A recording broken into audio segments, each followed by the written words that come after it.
జై శ్రీరామ్, జై భారత్.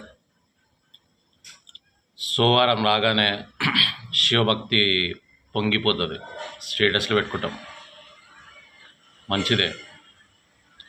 హిందువుగా నువ్వేం చేస్తున్నావు?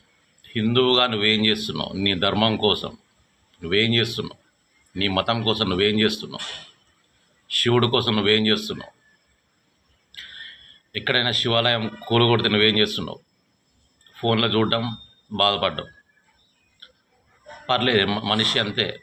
సంసారం, ఫ్యామిలీ, జాబులు సరిపోతుంది. ఎవరైతే ఈ ధర్మం కోసం పోరాడుతున్నారో, ఒక శివశక్తి అని కొట్టండి, యూట్యూబ్లో వస్తుంది. కరుణాకరన్ సుగ్గున ధర్మం కోసం పోరాడుతున్నాడు. మన ధర్మం కోసం పోరాడుతున్నాడు, దేవుళ్ళ కోసం పోరాడుతున్నాడు, జీవితాన్ని అంకితం చేసిండు. లలిత్ కుమార్ మీకు తెలిసి ఉంటే చూస్తుంటారు.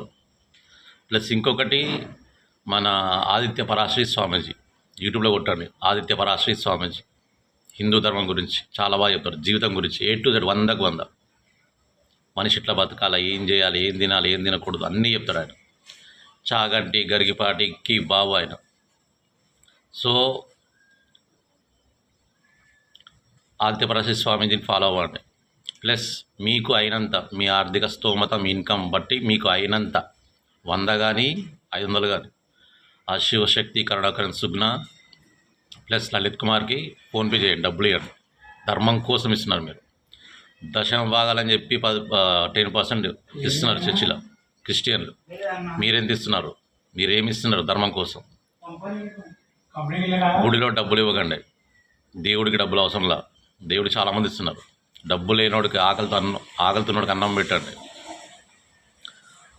అది. జై శ్రీరామ్, జై భారత్.